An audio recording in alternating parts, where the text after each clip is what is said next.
This channel does not promote any violent, harmful, or illegal activities. All content provided by this channel is meant for an educational purpose only. Bagjola খালের একাংশ দখল করছে জমি মাফিয়ারা। এই অভিযোগ পেয়ে ঘটনাস্থল পরিদর্শনে গিয়ে স্থানীয়দের প্রশ্নের মুখে পড়লেন বিধায়ক সায়ন্তিকা বন্দ্যোপাধ্যায়। কথা বলবো এই নিয়ে আমাদের প্রতিনিধি অনন্ত আমাদের সঙ্গে রয়েছে। তবে তার আগে ঠিক কি ঘটেছিল যখন সায়ন্তিকা সেখানে গিয়ে পৌঁছায় দেখুন। আমরা আসবো কেন, আমাদের আসতে হবে কেন?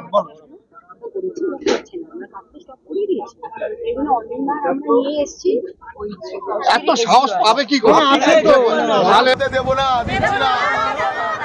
শেষ দপ্তরের জায়গা 20 ফুটের যদি চওড়া ড্রেন যদি হয়ে যায় তাহলে অটোমেটিক আরো রাস্তাটা জলটা ফুলবে, আর ফুললে পরেই পাড়ায় জল উঠবে।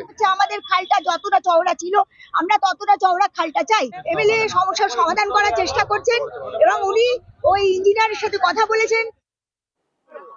অনন্ত আমাদের প্রতিনিধি আমাদের সঙ্গে রয়েছে। অনন্ত, সায়ন্তিকা তিনি পৌঁছে গেছিলেন সেখানে এবং কথা বললেন সাধারণ মানুষজনের সঙ্গে, এরপর কি পদক্ষেপ?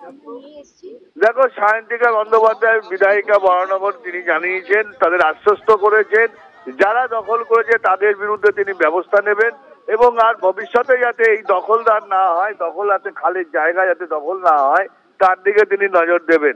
তবে বিজেপি থেকে পাল্টা কটাক্ষ, যে বিজেপির যে জয় সাহা বিজেপি যুব মোর্চার নেতা, তিনি বলছেন যে এই ঘটনায় তিনি সরজমিনে দেখতে যাওয়ার বদলে তিনি তার ভাগ বাটারা তিনি বুঝতে গেছেন, এই বলে তারা কটাক্ষ করেন এবং তার দলের লোকেরাই এই কাজ করছে, তার কাছে খবর আছে এবং এই নিয়েও তিনি কটাক্ষ করেন।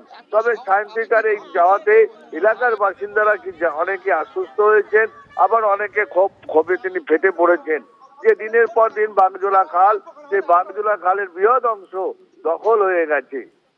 বেশ, ধন্যবাদ অনন্ত। আরো একবার আপনাদেরকে জানিয়ে রাখি, বাগজোলা খালের একাংশ দখল করছে জমি মাফিয়ারা।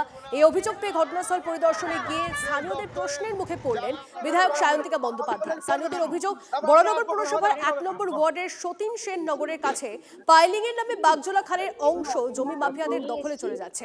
দ্রুত সমস্যা সমাধানের আশ্বাস তৃণমূল বিধায়ক।